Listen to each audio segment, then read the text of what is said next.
Aleluia, boa noite, família. Tem alguém feliz aí?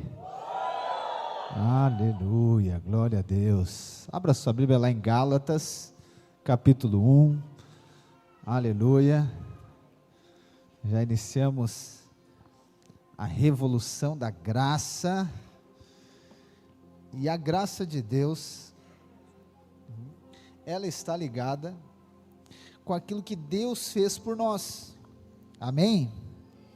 Então, é necessário que eu e você venhamos a ter revelação, irmãos. Se hoje, é dia de nós participarmos da mesa do Senhor, hoje então será a primeira ceia daqueles que desceram as águas no último domingo, com certeza, é um fato marcante, Enquanto isso, nós vamos compartilhar sobre isso, sobre a graça de Deus, e nós iniciamos falando na quinta-feira, sobre a perversão do Evangelho.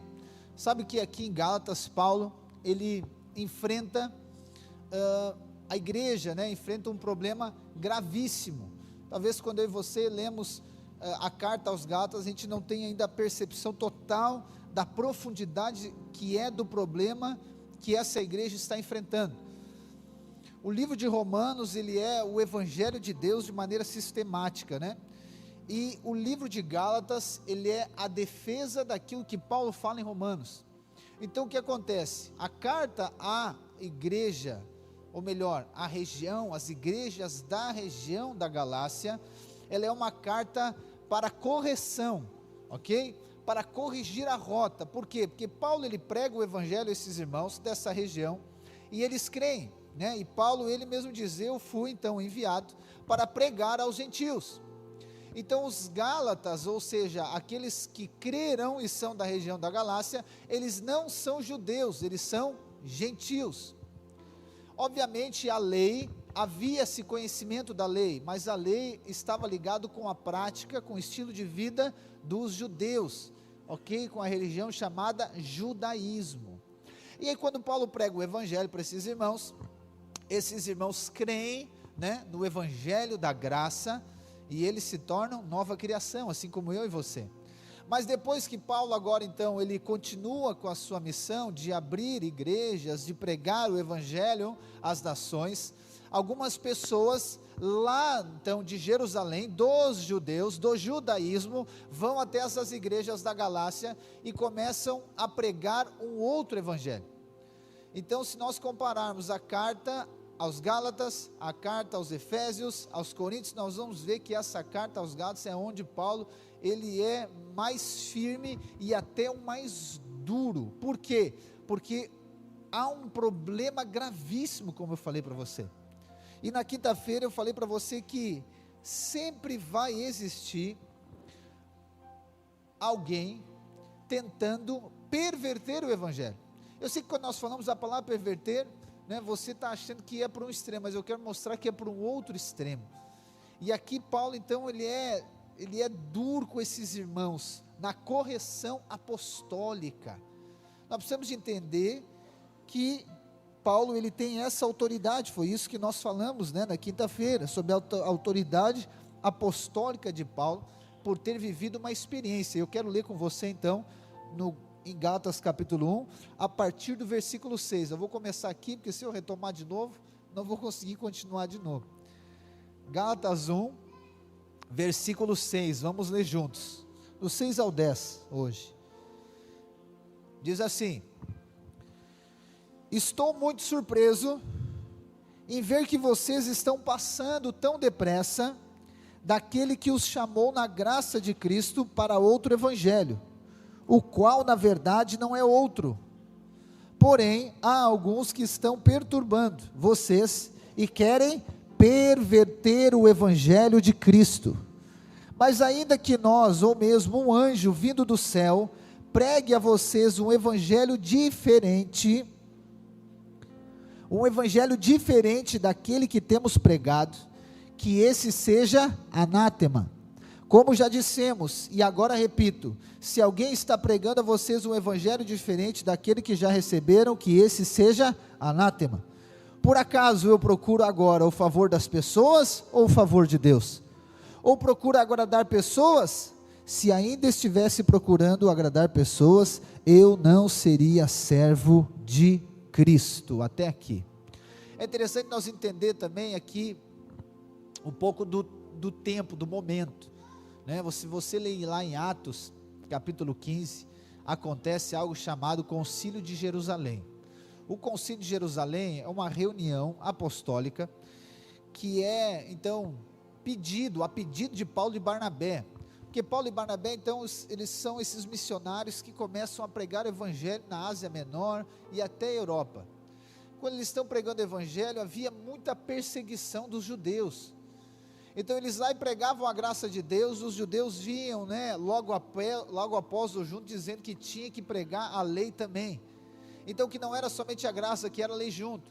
Então Paulo em algum momento ele diz, gente, só um pouquinho, vamos lá para Jerusalém falar com os apóstolos, vamos falar com o presbitério de Jerusalém, para que a gente então chegue numa espécie de consenso, para que a gente tenha definido isso, porque senão nós vamos pregar uma coisa, eles vão despregar.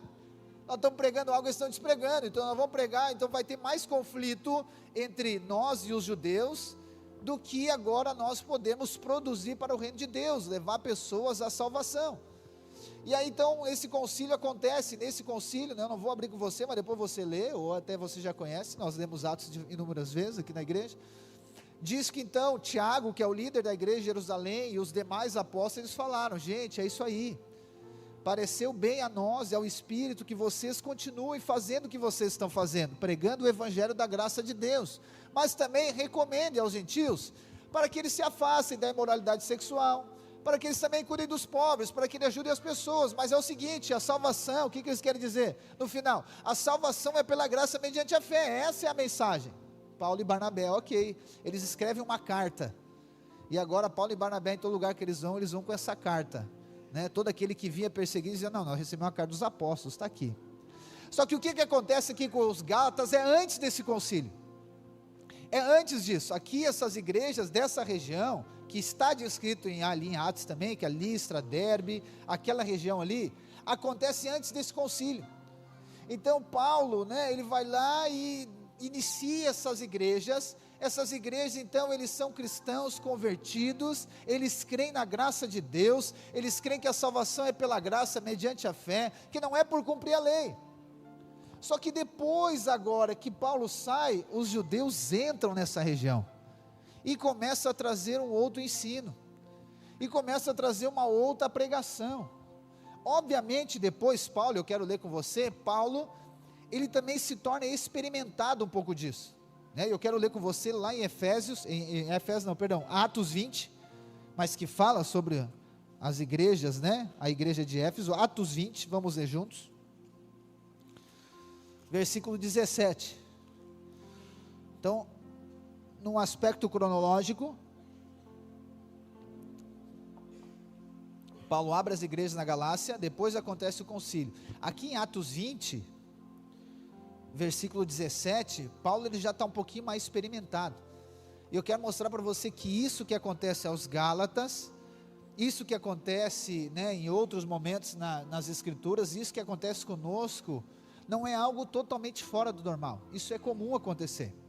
E olha só o que Paulo diz então lá, em Atos 20, versículo 17, de Mileto, Paulo enviou uma mensagem a Éfeso, pedindo aos presbíteros da igreja que se encontrassem com ele.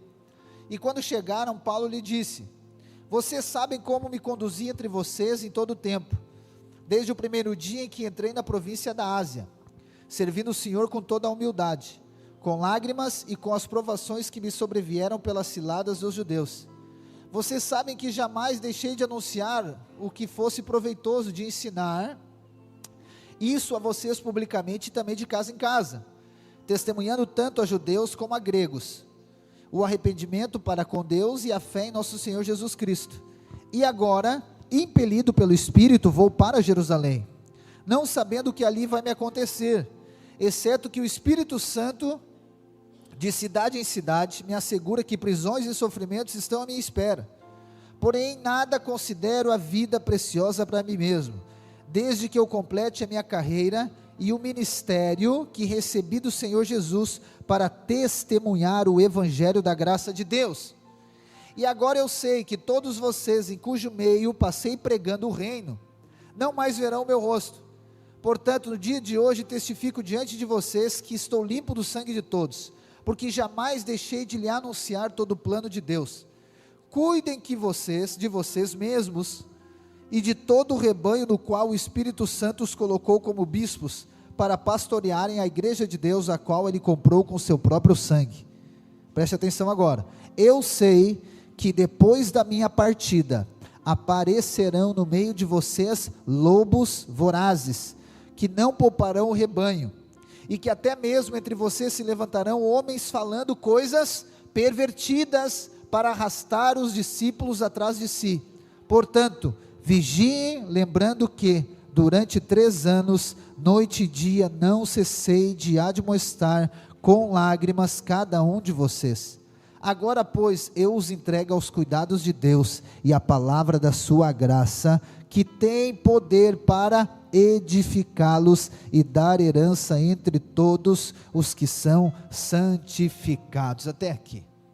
Então ali, nós lemos no versículo 6 de Gálatas, que Paulo diz, gente, eu estou muito surpreso. E essa expressão é o que? Eu estou surpreso, eu estou surpreendido, eu estou admirado. Ou seja, eu estou espantado. Aqui em Gálatas ele escreve isso. Mas aqui em Atos nós vemos que Paulo já não está mais tão assustado. Paulo já não está mais tão surpreendido. Por quê? Obviamente, isso é uma questão que vai acontecer. Essa é uma experiência que aconteceu em Gálatas. Essa é uma experiência que aconteceu em Éfeso, e essa é uma experiência que acontece conosco e acontece com você. E não está ligado com você ser um novo convertido ou não, mas está ligado com a perseguição. Mais para frente nós vamos ver no capítulo 4 de Gálatas, isso algo que Paulo faz uma alegoria em relação a Abraão. Diz que Abraão teve 2 esposas, né? Uma delas o nome era Sara, e a outra o nome dela era Agar. Agar deu um filho a Abraão chamado Ismael, e Sara deu um filho chamado Isaque.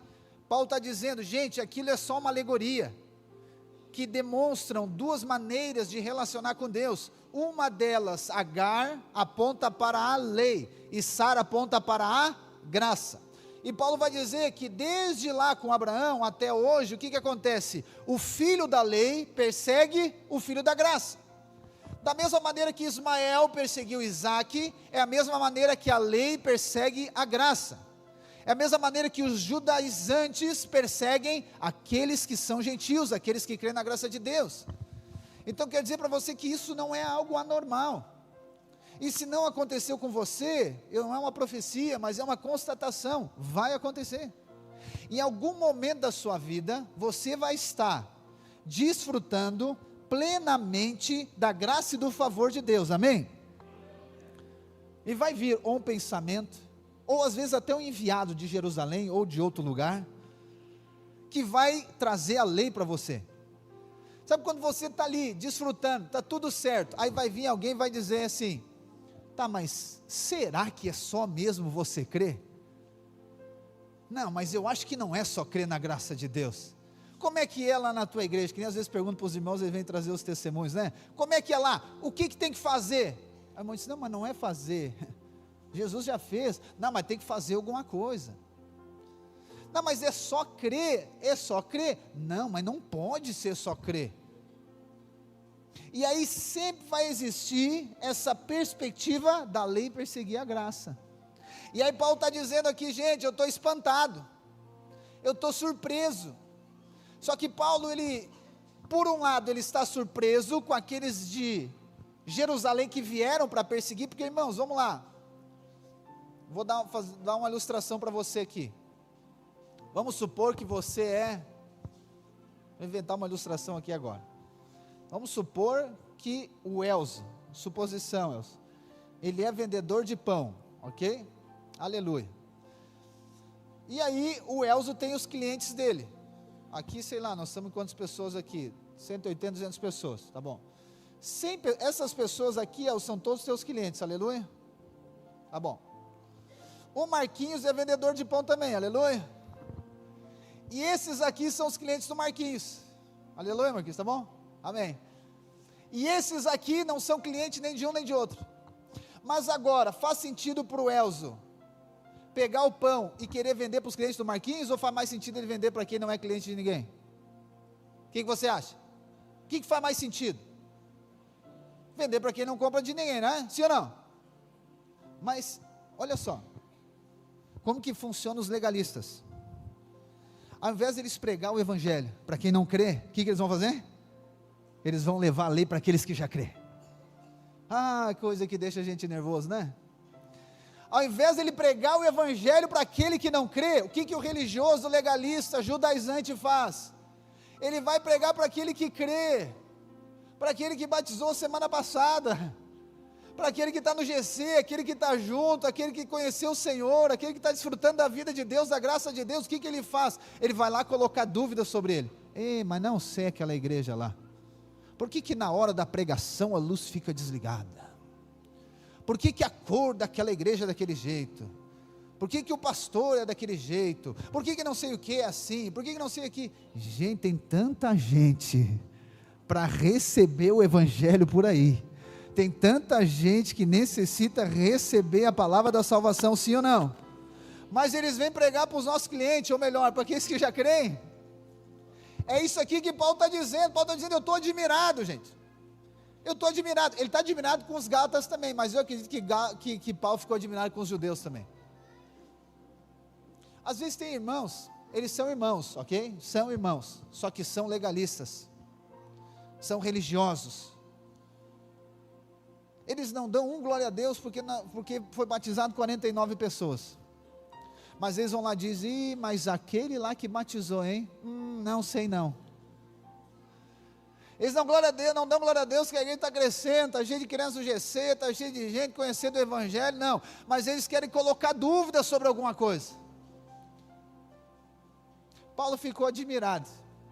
Eu também ficava admirado, agora eu não fico mais admirado.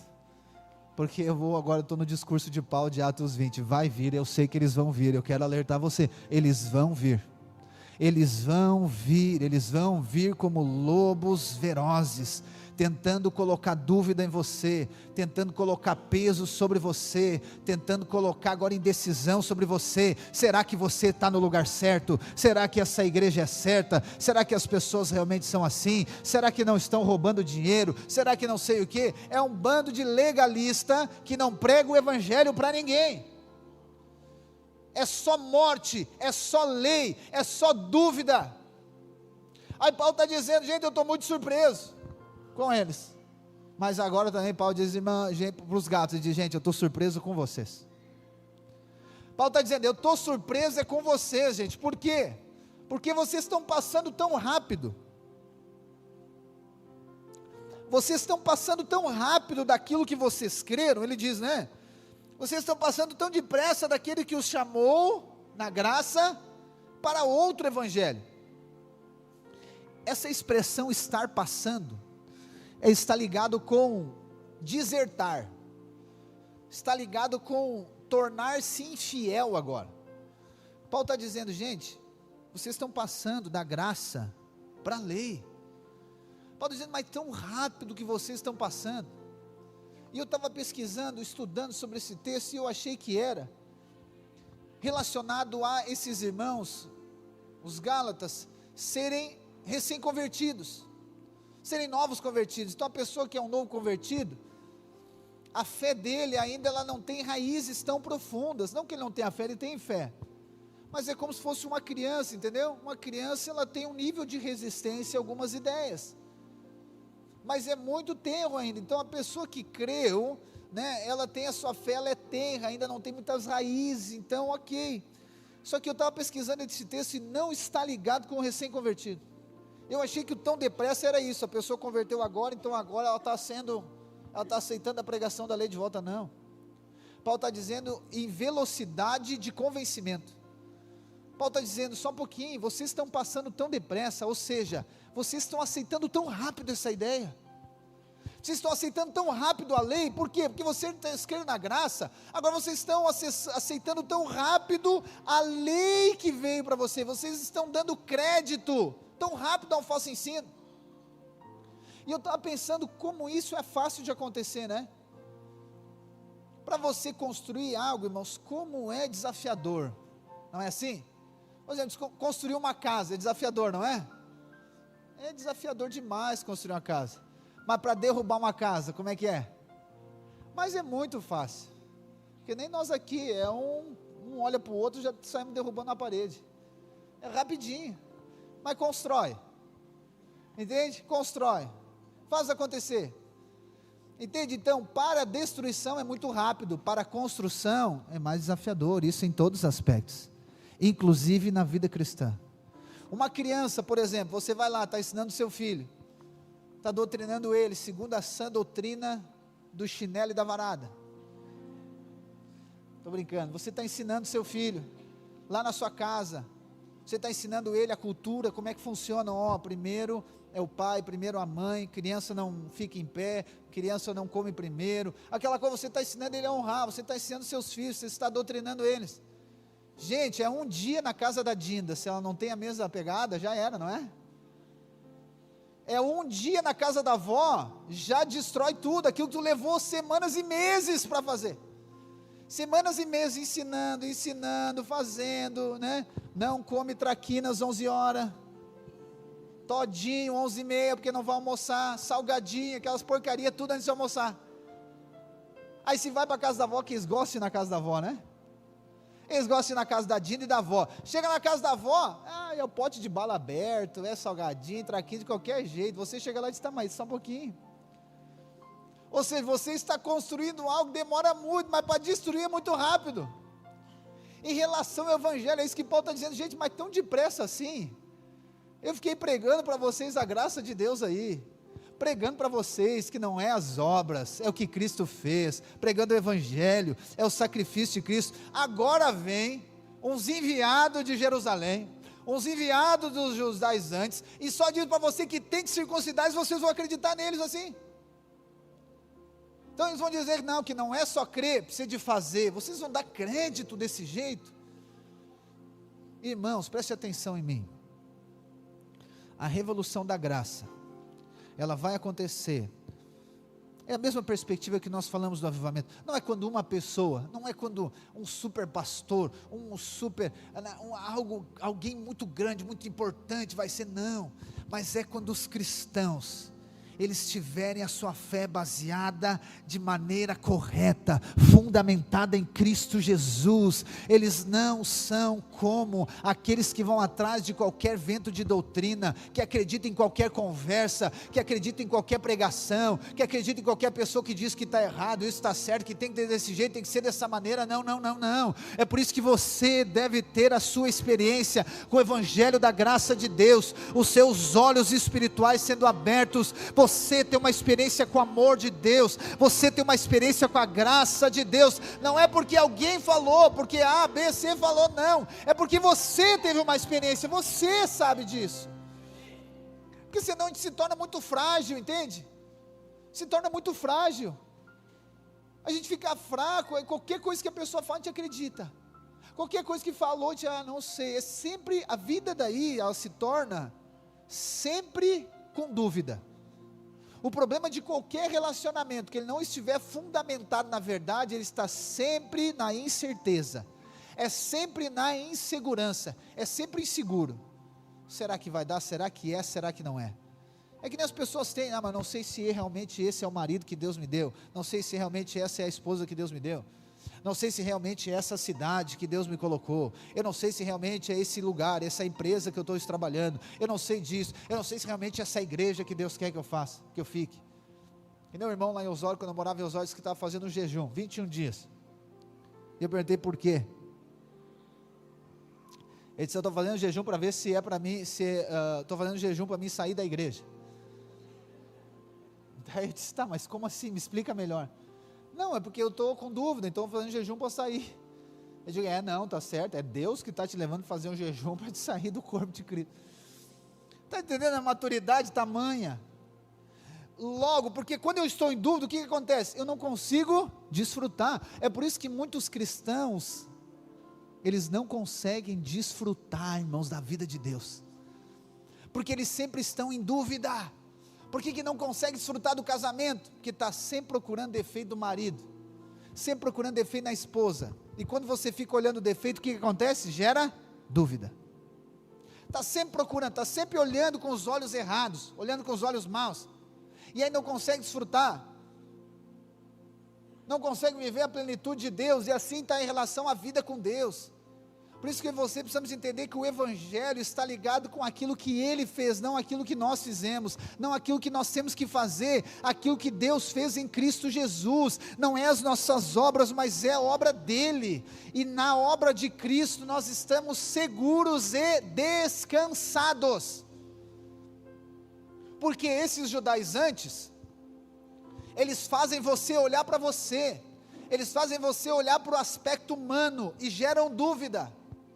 Então aí existem cristãos, que necessitam e carecem dessa revelação, que eles ficam procurando os seus defeitos em todo momento. Gente, não precisa muito para você achar os seus defeitos, não sei quantos segundos precisa para você achar os defeitos. Quando você olha para você, você medita em você, fé é gerada no seu coração? Não, né? Quando você olha para o seu marido, aquele varão valoroso, você olha para ele, precisa quanto tempo para achar defeito nele? Não precisa muito tempo. A sua esposa, você olhar para ela, não precisa muito tempo. Então por isso que Paulo vai dizer lá em Coríntios para nós, que nós não devemos olhar segundo a carne, nós não devemos olhar de maneira natural, porque gera dúvida, gera incerteza, não vai ter desfrute, não vai ter deleite, não vai gerar fé. É por isso que muitas pessoas, eles creem que a salvação se perde. Por quê? Porque ela acha que a salvação depende daquilo que elas fazem, aquilo que elas fazem. Então agora, se ela fizer algo errado, ela perdeu a salvação. Vamos lá para o casamento, vamos usar o casamento como exemplo. Imagina você está casado, e aí a base do seu casamento é o que você faz, é as obras. Então imagina a esposa fazendo o almoço, ela está fazendo a comida e ela fica lá, meu Deus, será que meu marido vai gostar dessa comida? Porque se ele não gostar dessa comida, eu estou no olho da rua, ele vai me mandar embora com panela e tudo. Será que eu botei muito sal? Será que eu botei pouco sal? Será que ele quer mais alhos? Não, mas será que não gosta? Será que a cebola? Não pode aparecer a cebola, porque ele não gosta que apareça a cebola na comida. Será que ele gosta mais quente? Será que é desse jeito? Será que a carne é mais frita? Será que é assim? Será que é desse jeito? Que comida você acha que vai sair? Vai ser alguma coisa? Vai chegar uma coisa e diz, não, eu vou desligar aqui, vou pedir um X e ele que se vira. Aí tá bom, você fez a comida, mas você está ali, né? Como é que você está por dentro? Apavorada, meu Deus do céu, e agora será que deu certo? Será que não deu? Aí você coloca a mesa e ele senta para comer. Aí você está que nem a Ana Maria Braga, embaixo da mesa, esperando para ver o resultado. Aí aquela música, né, de suspense. Será que deu do tubarão aquela, né? Será que deu? E ele pega e come aqui, você aqui. E o coração vai sair. Você diz, eu sei que não ficou bom. Ele disse, calma, eu nem disse nada. Irmão, imagina viver desse jeito. Seria uma bênção esse casamento?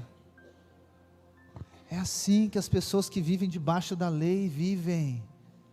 Elas vivem o dia todo olhando para si, será que eu estou agradando a Deus, será que eu não estou, será que Deus está triste comigo, será que Deus está feliz, eu acho que eu pequei, não, então eu não posso orar, eu acho que eu fiz errado, eu acho que eu fiz aquilo. Elas estão em todo momento olhando para elas. Então quando alguém chegar e dizer assim, para agradar a Deus você tem que circuncidar, ela vai lá circuncidar. Quando alguém chegar e dizer assim, para agradar a Deus você tem que dar a sua casa, o seu carro, ela vai lá e dá. Para agradar a Deus, para Deus ficar satisfeito com você, você tem que atravessar o mar aqui, ela vai fazer. Para agradar a Deus, você tem que fazer aqui o jejum de 85 dias, ela vai fazer, porque o coração dela é de agradar a Deus. Só que como o relacionamento dela com Deus não está firmado na verdade, que é o Evangelho, ela vai atrás de qualquer coisa que falar para ela vai. Então uma pessoa uma hora fala isso, ela entende, ela aceita. Outra fala isso, ela aceita. Outra fala isso, ela tem. Vamos chegar um pouquinho e diz, não, para. É isso aqui que Paulo está dizendo para os gatos. Gente, eu me admiro porque tão rápido vocês já cederam esse ensino mal. Tão rápido vocês agora, tão depressa, vocês passaram, vocês saíram da posição da graça e vocês estão indo para a lei, mas tão rápido assim, sem oferecer nenhum tipo de resistência, sem nenhum tipo de questionamento, sem nenhum tipo de só um pouquinho, mas nós aprendemos pela graça. E a palavra de Deus? Eu e você precisamos entender que o nosso relacionamento com Deus, ela tem uma base, ele tem uma base, tem um fundamento, gente. Tem um fundamento, tem uma base, tem a obra consumada do Calvário. Jesus disse: está consumado, está pronto, não há mais o que fazer para ser aceito por Deus, agora é crer. É por isso que eu gosto muito de usar os textos, usar a palavra, fazer plano de leitura para que você leia. Por quê? Para encher você de atividade religiosa? Não, para que você tenha experiência com a palavra de Deus, com a graça de Deus, e você diga no dia da tentação, como Jesus diz: está escrito. Alguém vem e diz para você: tem que circuncidar, você diz: não, a circuncisão era lá da antiga aliança, lá para os judeus. Eu não sou judeu, eu sou salvo pela graça mediante a fé. Mas se você não tem essa revelação, você fica pensando: é verdade. E a perversão do evangelho, o que acontece? A perversão do evangelho, ela é muito sutil, como eu falei. A perversão do evangelho não está ligado com o seguinte: vamos negar Jesus, e agora é pela lei. Não. Como que acontece a perversão do evangelho? Como que aconteceu em Gálatas? Como que acontece hoje? Eles vão misturando a lei com a graça. Então, por exemplo, os de Jerusalém que chegaram lá aos Gálatas, disseram assim: gente, é o seguinte, vocês creram em quem? Nós cremos em Cristo. Estou ilustrando aqui, a Bíblia não fala assim, mas, para você entender.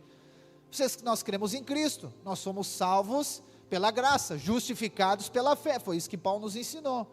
Aí eles falaram: não, é verdade. Mas Paulo falou para vocês da circuncisão?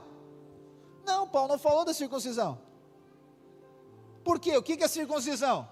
Não, a circuncisão, ela está ligada com a aliança que Deus fez com Abraão. Paulo não falou da aliança com Abraão? Não, ele falou, mas ele falou que a aliança com Abraão era só uma sombra da aliança de Deus em Cristo que nós fomos inseridos.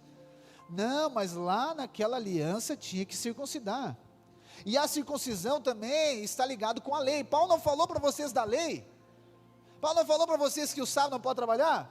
Paulo não falou para vocês que tem algumas comidas que não pode comer? Paulo não falou isso? Não falou, não.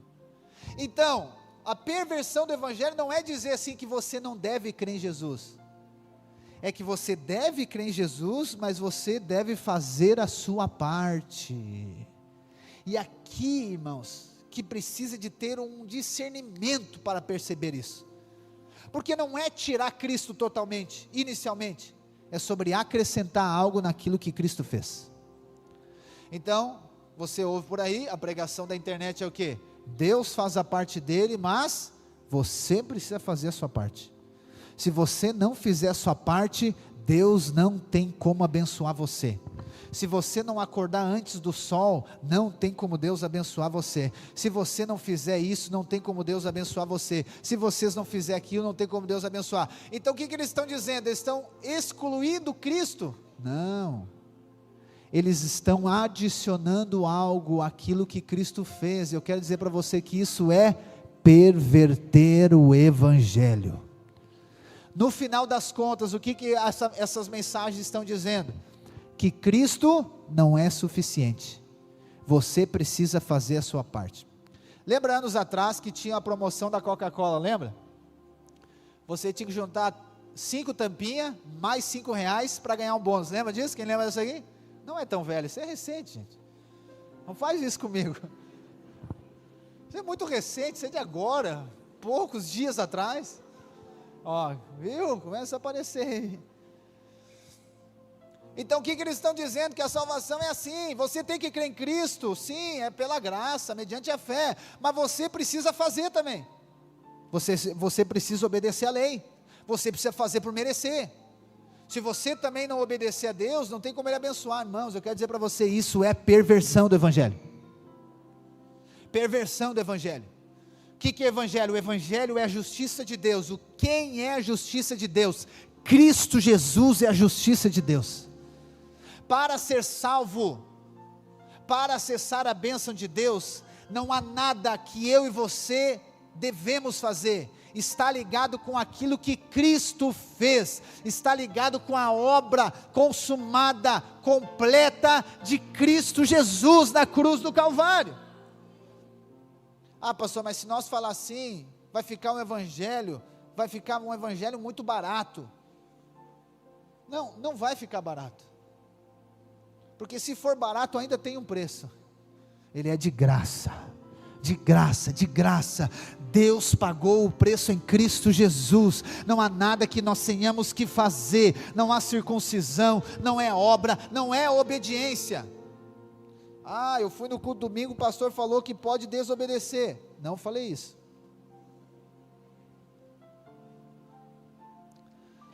Eu falei que não é a sua obediência que atrai a bênção de Deus, não é a sua obediência que faz a bênção de Deus vir sobre você, não é a sua obediência que leva você a ser salvo, não é a sua obediência que atrai o favor de Deus, não é isso, não é a sua obediência, mas também não é a sua desobediência, porque o que atrai o favor de Deus é o que Cristo fez, é a obra de Cristo. Então a perversão do evangelho, irmãos, ela está por aí. Porque os judeus, na verdade, os judaizantes, hoje não temos judeus, mas os judaizantes, esse espírito, eles não querem formar cristãos, eles querem formar judeus. E sabe qual é que é o final disso tudo? O final disso tudo é que aquele que depende da graça de Deus, ele não depende de homens. Ouça bem o que eu estou falando. Aquele que depende da graça de Deus, ele não depende de homens. Não estou dizendo que ele não vai receber de homens, não é isso, mas ele não depende. Então você já viu muitas vezes por aí, você vê por aí, igrejas, empresas, qualquer famílias, aonde a pessoa, ela se torna maior do que aquilo. Então, por exemplo, o que os judeus tinham, né? Todo judeu, ou melhor, toda criança judaica, ou todo adolescente judaico, o sonho dele era ter um mestre, chamado de rabi, para ele ser discípulo daquele rabi.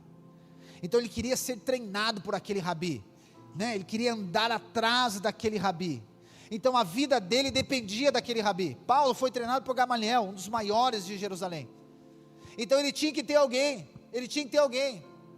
pastor, mas isso não é bom? Era bom, até Jesus vir. Jesus vem, e ele diz para os discípulos, eu sou mestre, vocês são os discípulos, só que é o seguinte, vocês vão fazer coisas muito maiores que eu. O que acontece quando você vive debaixo da lei?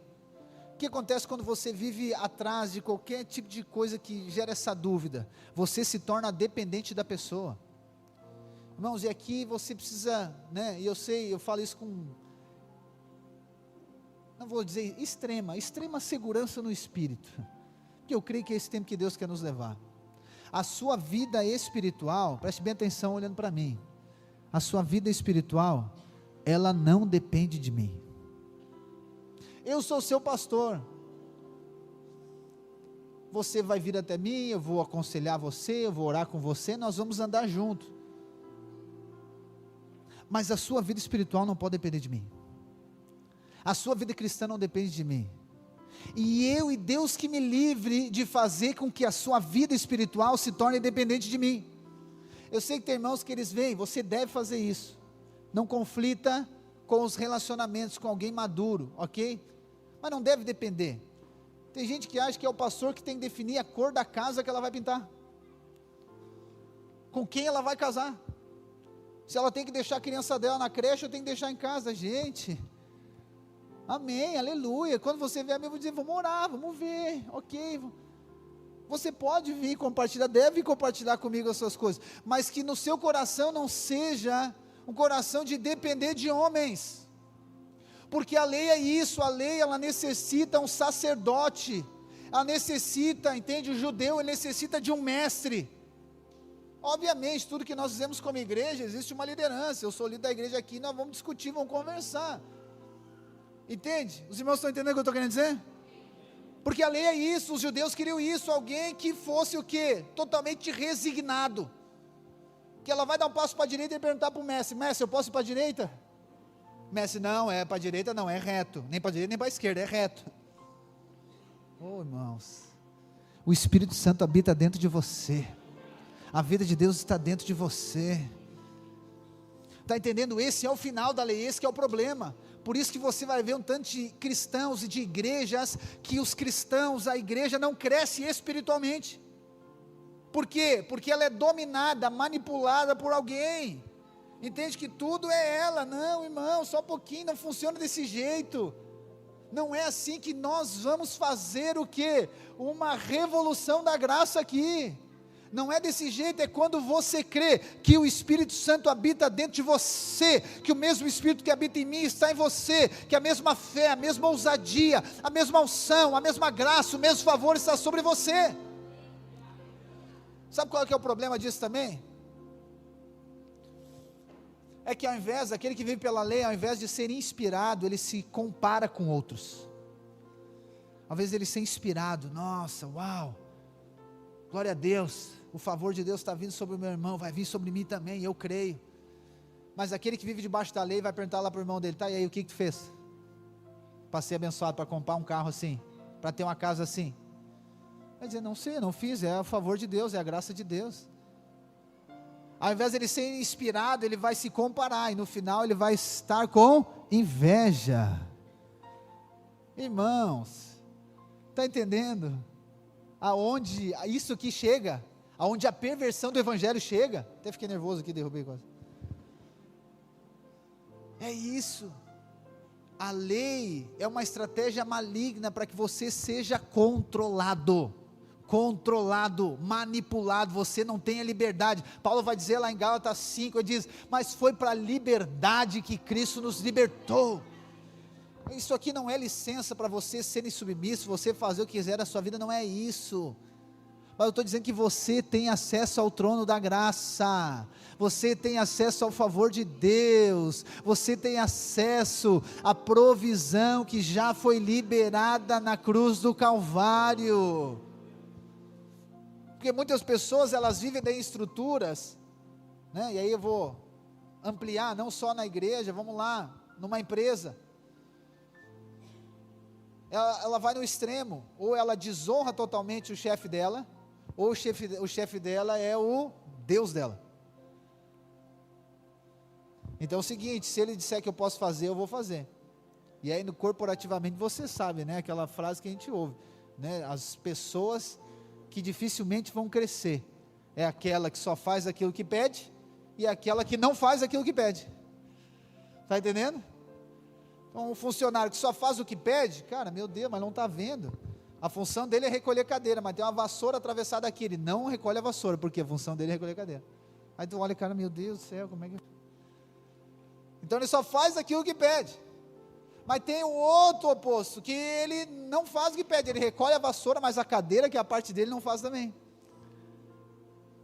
Isso corporativamente, e isso é na vida também. Então se falar para mim, eu vou fazer. E eu e você ficamos, olha só, então vamos avançar, né, livro de Gálatas. Eu e você ficamos condicionados a uma lei, ficamos condicionados a um mestre, ficamos condicionados a um sacerdote, um sacrifício e uma lei. Então tem que ter uma lei que diz que pode fazer, tem que ter uma lei que diz que não pode fazer. Só que a máxima da nova aliança é o que? João capítulo 14, o Espírito da verdade, ele vai conduzir por toda a verdade. A nossa vida com Deus não é baseada nas leis, irmãos. A nossa vida com Deus é baseada na graça, é o Espírito que nos guia, é o Espírito que vai nos guiar, é o Espírito que vai nos dizer qual toda a verdade. Então eu e você não podemos nos colocar debaixo desse jugo. Quando você se coloca, olha só que eu fui bem longe aqui com você, a perversão do evangelho, ela vai gerar esse estilo de cristão, que ele depende de homens. Então você está lá no GC, o líder do GC é o seu ídolo. Os irmãos são uma bênção, mas você tem a sua vida com Deus. Aí quando o líder faz aquilo que ele gosta, uau, meu líder, esse aqui é o melhor líder do mundo que eu já vi em todo o mundo. Mas quando o líder disse, irmão, semana que vem nós vamos jejuar e vamos orar às 5 da manhã, já vira Satanás o líder, na hora. Já não é de Deus mais. Aí um dia você foi lá e viu o líder dar uma chinelada na criança, no filho dele, você já ficou escandalizado, meu Deus, o líder fazendo isso. Foi lá, deu uns gritos com a sogra dele, ou com a mulher dele, quer dizer, com a sogra não pode, com a mulher. Você disse, meu Deus, eu achei que era um homem de Deus. Você se torna religioso, porque você fica avaliando aí. Não estou dizendo que o líder tem que gritar com a mulher dele, é só uma ilustração, ok? Não estou. Mas é que daí você fica como? Você fica escandalizado quando um cristão erra, não é assim? Como é que você ouve por aí? Meu Deus, se é para ser crente desse jeito, eu não quero. Legalista, religioso, judaizante, vê a trave, vê o cisco, mas não vê a trave. Pastor, quer dizer que pode fazer o que quiser? Não, não é isso, mas eles usam uma medida para avaliar, mas não olham para si. E daí ele diz, eu não fui mais na igreja, não fui mais no GC, por quê? Porque também aquele fulano de lá, aquele fulano está lá, aquele ciclano está lá, o outro está lá, aquele está lá, porque se é para ser assim eu não quero. Judaizante, legalista, religioso. É ele que tem que ter uma vida com Deus, é ele que tem uma vida com o Senhor, é ele que tem a revelação da graça de Deus. Não é o extremo do seguinte, não estou nem aí para ninguém, eu sou individualista, não, isso aqui é maligno também. Nós vamos chegar lá, mas não é aquela coisa de depender de pessoas, eu não vou mais no culto porque não me cumprimentaram, está entendendo? Que isso aqui é o legalista, é isso aqui que o judaizante faz, irmãos, é isso aqui que é o resultado da pregação da lei. A lei sempre vai levar você a ficar avaliando as pessoas, e eu quero dizer para você, isso aqui é perversão do evangelho. Isso aqui não é evangelho da graça de Deus. O evangelho da graça de Deus não está ligado com o que A fez, B fez, C fez, está ligado com aquilo que Cristo fez, está ligado com a graça de Deus, está ligado com o favor de Deus. Lá na igreja de Coríntios, eu não vou ler, mas Paulo, eles estão enfrentando um problema lá na igreja, diversos problemas, e é normal. E aí chega um e diz assim, não, só um pouquinho, cara, eu vou botar ele na justiça. Aí eu disse, não, eu também vou botar na justiça. Aí Paulo disse, não, para, gente. Para, vocês não entenderam ainda o evangelho. Botar na justiça. Não tem ninguém aí que pode sofrer o dano. O que Paulo está dizendo? Ninguém aí teve revelação do evangelho. Ninguém teve revelação de Cristo que sofreu por nós. Ninguém teve revelação que agora se coloque na posição de sofrer pelo irmão. Paulo está dizendo, aí a gente está sendo igual ao mundo, aí não entendeu o evangelho. Irmãos, o evangelho da graça, ele é simples, mas ele é profundo, só que ele é totalmente prático. Paulo está dizendo para eles o que? Então, gente, é o seguinte, vocês estão permitindo que pessoas agora pervertam o evangelho. Vocês estão permitindo que eles pervertam, eles saiam de Cristo, ele vai para as pessoas. Pastor, então quer dizer que não pode errar, que está tudo certo? Já falei para você, a lei que eu falo aqui é a lei de Moisés, que Deus deu para Moisés, não são as leis civis.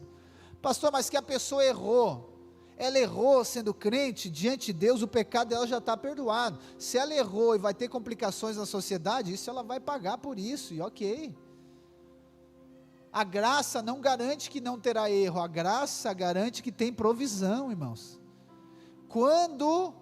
E aí eu vou caminhar para o final aqui. Quando a graça de Deus, ela vai se revelando dentro de você, os seus olhos vão sendo abertos, você não vai vendo o pecado, você vai vendo a graça. O que acontece hoje em dia? Muitas pessoas, elas ficam escandalizadas com o pecado. Escandalizadas com o pecado. Só que eu quero dizer para você, o pecado não é o final da história. Porque se o pecado fosse o final da história, já era para nós, né? Já tinha terminado tudo, não ia estar ninguém aqui. O pecado é a maneira que a graça de Deus manifesta. Quando você permite, cede o seu entendimento, a sua fé ao evangelho pervertido, o pecado vai saltando aos seus olhos, você vai ficando escandalizado cada vez mais com o pecado. Só que a palavra de Deus diz lá em Romanos, capítulo 5, diz que onde abundou o pecado, superabundou a graça de Deus.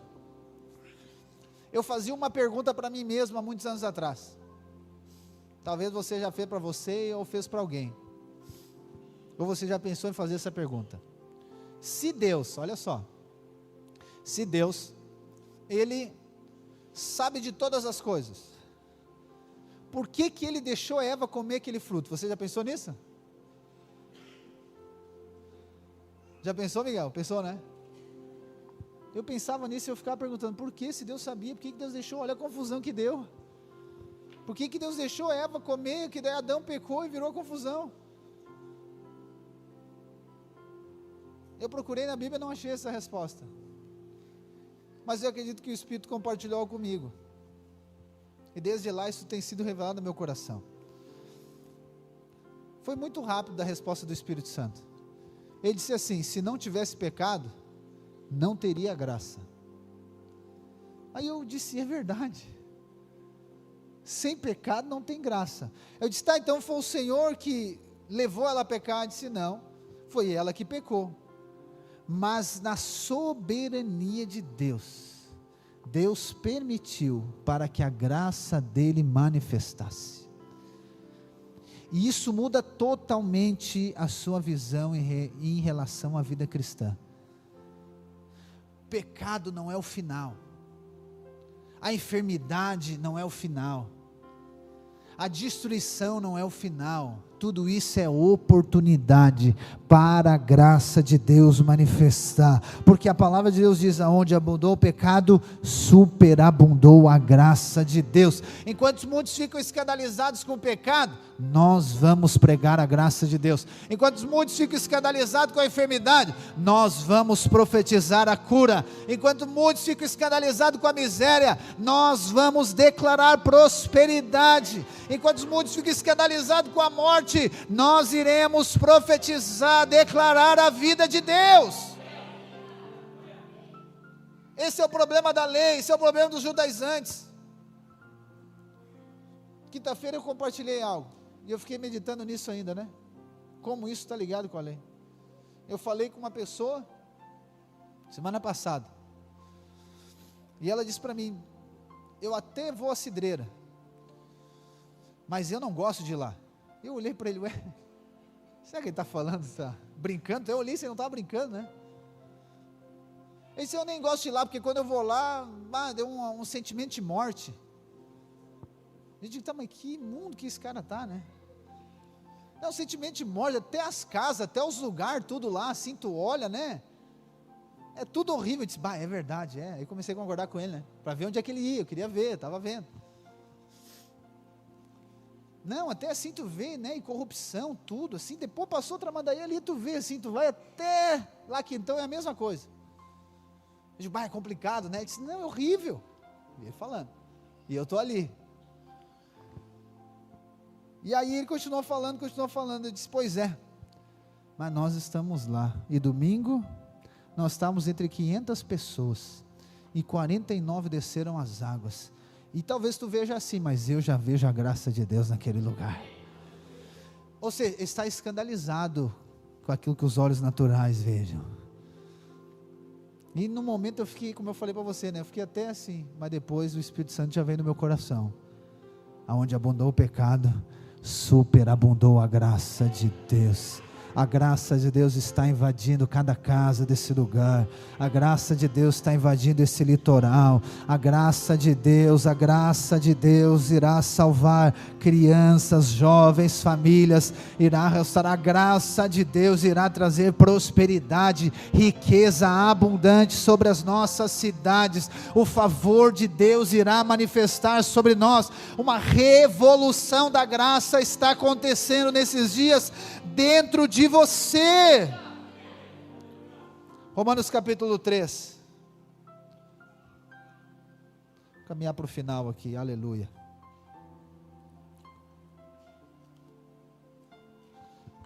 Romanos 3, 19 ao 30, isso aqui é uma síntese do Evangelho.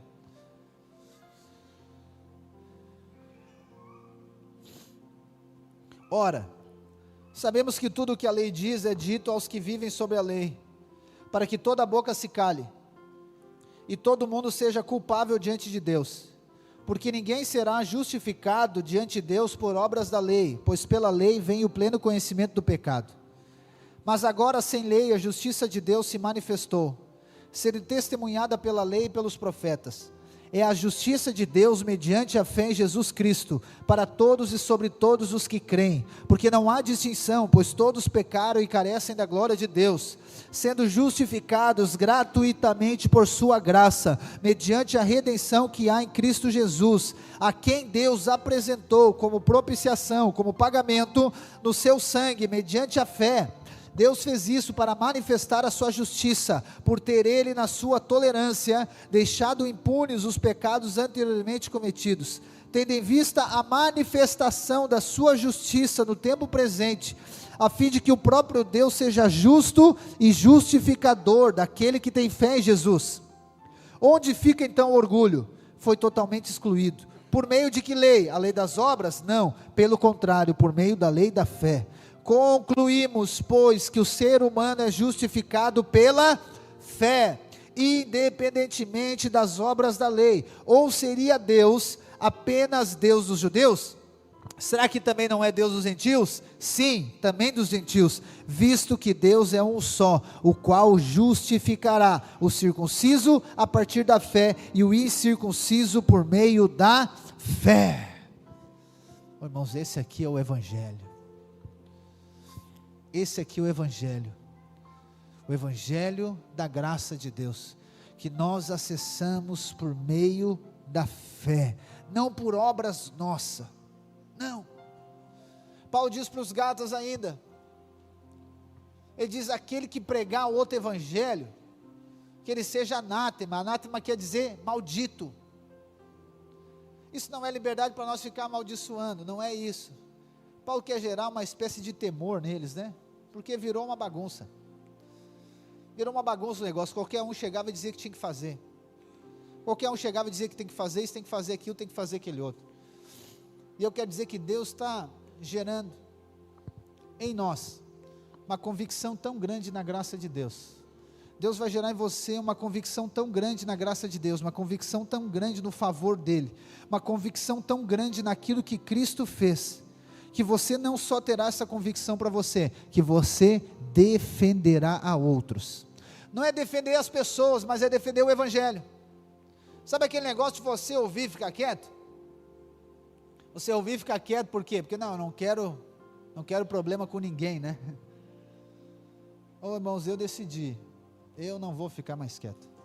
Não levo o desaforo para casa. Não é nesse sentido natural. Mas um tanto de gente que eles falam o que querem. Eles falam o que querem da graça de Deus. Eles falam o que querem dos irmãos, eles falam o que querem. Não, vamos mais ficar quieto. O que nós vamos fazer? Nós vamos pregar a graça de Deus como nunca antes. Nós vamos levar esse Evangelho até as últimas consequências. Nós iremos crescer, nós iremos avançar, nós iremos agora multiplicar cada vez mais. Nós vamos acessar aqueles que ainda não foram acessados. Nós vamos agora a lugares que nós ainda não fomos. O Senhor vai nos enviar, o Senhor vai enviar você como um testemunho da graça de Deus, do favor de Deus, gerando convicção no seu coração, fé, ousadia, porque o que a graça de Deus faz no nosso coração, irmãos, é isso, ela gera liberdade em nós. Gera liberdade em nós para quê? Para que nós possamos cumprir com o propósito de Deus, cumprir com o propósito do Senhor. Eu quero profetizar sobre a sua vida nesses dias, os seus olhos espirituais serão abertos, você terá revelação daquilo que já está pronto. E para finalizar, antes de nós cearmos, Quero ler com você lá em Gênesis 15, vamos lá? Porque eu estava pensando também, existe algumas...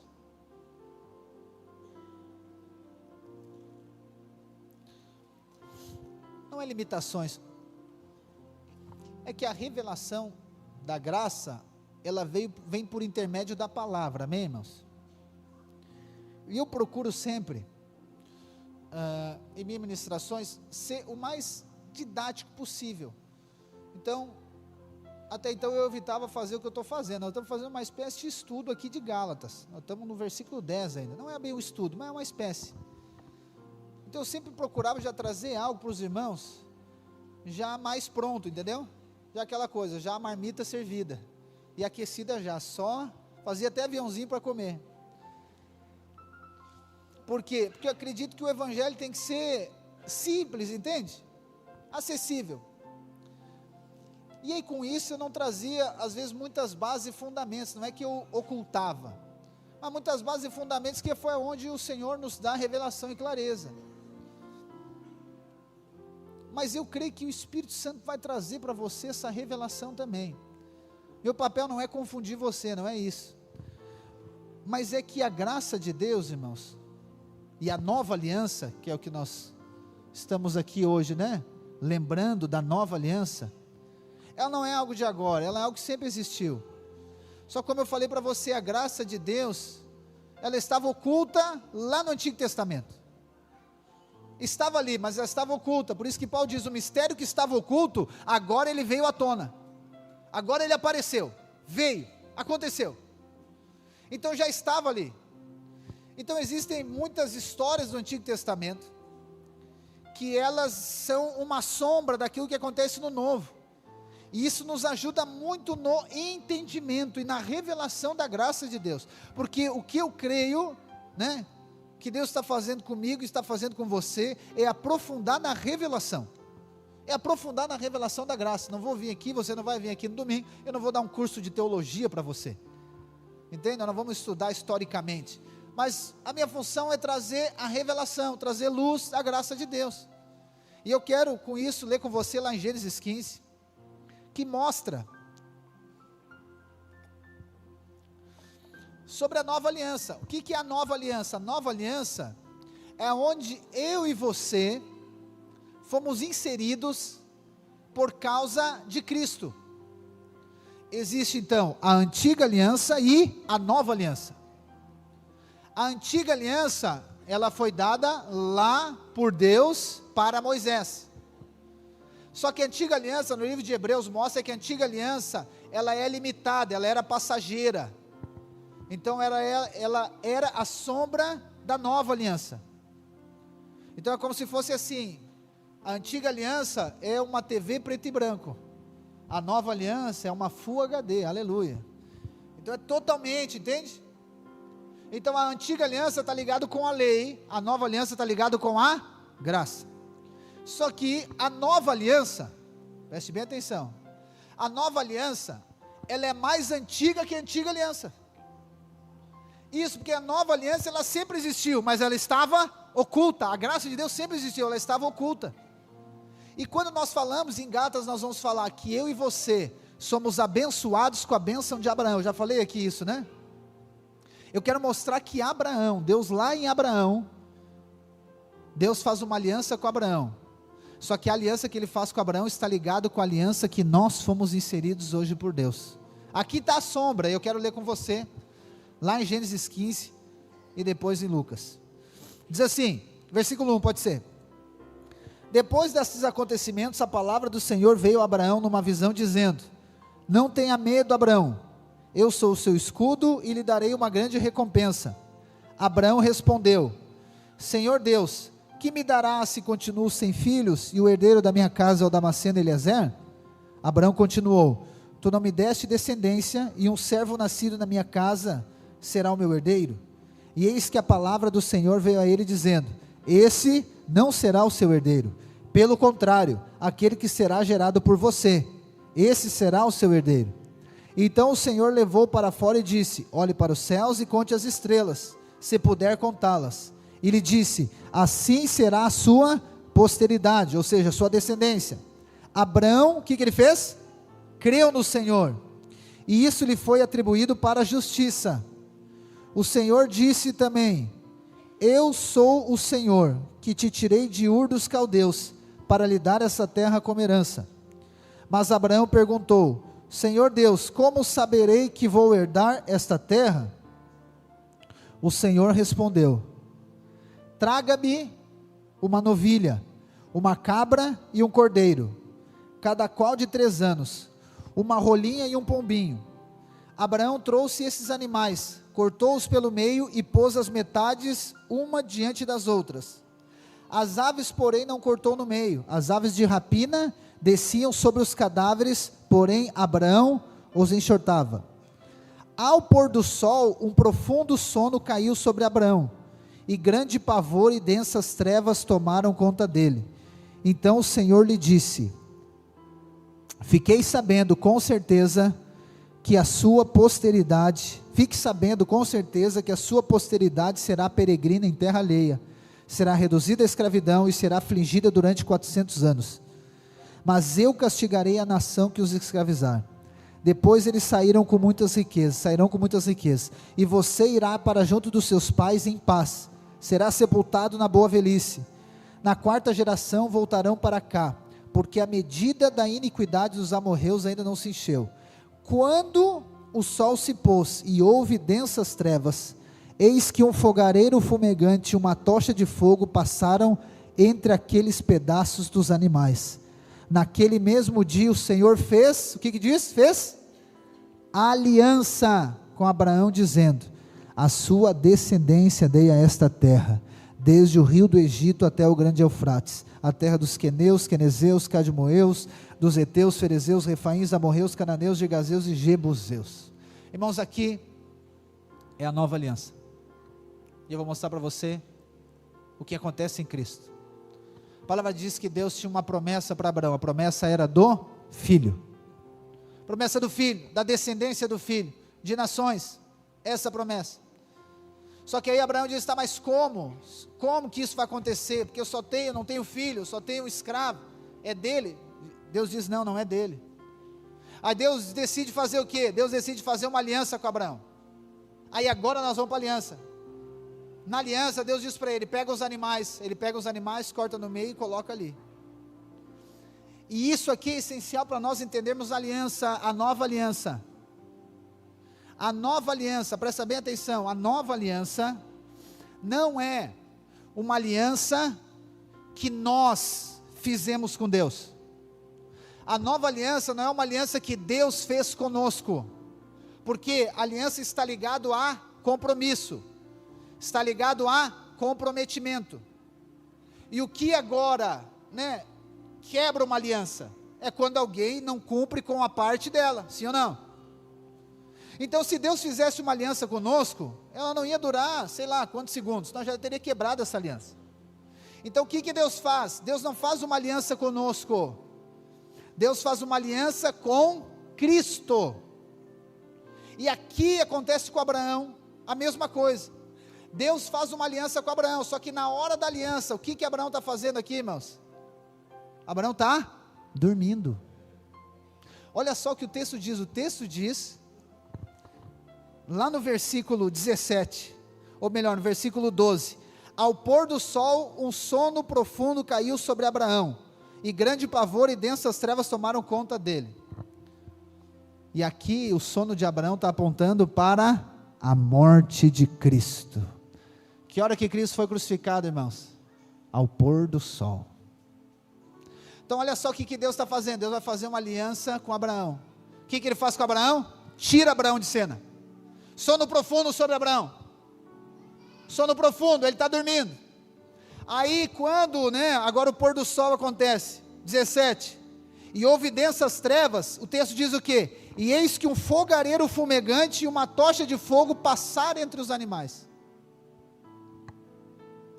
E aqui, esse fogareiro fumegante, a tocha de fogo aponta para o Pai e para o Filho. O fogueiro fumegante é o Pai, a tocha é o Filho. E eles passam no meio dos sacrifícios. E Abraão está fazendo o quê? Abraão está dormindo. E naquele dia Deus fez aliança com Abraão. Como que aconteceu a nova aliança? Preste atenção. A aliança, como nós lemos aqui, e como ela funcionou, ela precisa de duas partes, ok? Duas partes para fazer aliança. Ela precisa de um sacrifício para ter derramamento de sangue, ok? E ela precisa de alguém para fazer a mediação disso. Então o que Deus faz conosco na nova aliança? A aliança não é com nós. O que Deus faz? Ele nos coloca num sono profundo. E agora as duas partes participantes são quais? O Pai e o Filho. Só que o Filho está no nosso lugar. Por isso que Deus se faz homem, irmãos, em Cristo Jesus. Então Cristo agora está no nosso lugar. Só que agora nós precisamos de um sacrifício para derramamento de sangue. A pergunta é: quem é esse sacrifício, irmãos? O próprio Jesus é o sacrifício. Por quê? Porque o sangue de Jesus, ele é perfeito. Tá bom, mas agora nós precisamos de um mediador. Quem é que vai mediar esse sacrifício? O próprio Jesus é o mediador do sacrifício. Então Jesus é o sacrifício, Jesus é o mediador, e Jesus está no nosso lugar. E agora então Deus faz uma aliança com quem? Com Jesus Cristo. Pastor, tá bom, mas e nós agora? E nós? A palavra de Deus diz que quando nós cremos em Cristo, nós morremos com Ele, mas depois nós ressuscitamos com Ele. Então há uma aliança entre o Pai e o Filho, e nós estamos no Filho, nós estamos em Cristo. E por que essa aliança ela é segura? Primeiro, por que ela é nova? Porque ela não é igual à antiga. A antiga estava relacionada com aquilo que o homem tinha que fazer. Como é que era a antiga aliança? Lá o sacrifício. A pessoa trazia um animal diante do sacerdote. O sacerdote sacrificava esse animal, oferecia o sangue desse animal e o sacrifício para Deus. A pessoa tinha o pecado dela perdoada, sim, mas durante um tempo. Então essa era a antiga. Mas agora a nova não necessita de novo sacrifício. Hebreus diz que Jesus morreu de uma vez por todas, o sangue dele é suficiente. Então é sobre aquilo que Cristo fez, uma vez por todas. Só que agora dizia que tinha um sacerdote que era o mediador. Esse sacerdote tinha que fazer sacrifício por ele, mas Jesus não precisa fazer sacrifício por ele, porque ele é perfeito. Então lá no Antigo Testamento, na Antiga Aliança, toda vez que a pessoa pecava, ela tinha que ir lá e oferecer um sacrifício de novo, porque ela pecou, e porque o sangue lá vencia. Era igual nota promissória, vencia, tem que ir lá e pagar, ir lá e pegar e trocar outra. Mas a nova aliança não é assim, não é o que eu faço, ele já fez, o sangue é suficiente, ele é permanente, ele é para sempre. Eu sou perdoado, eu fui perdoado de uma vez para sempre, ponto.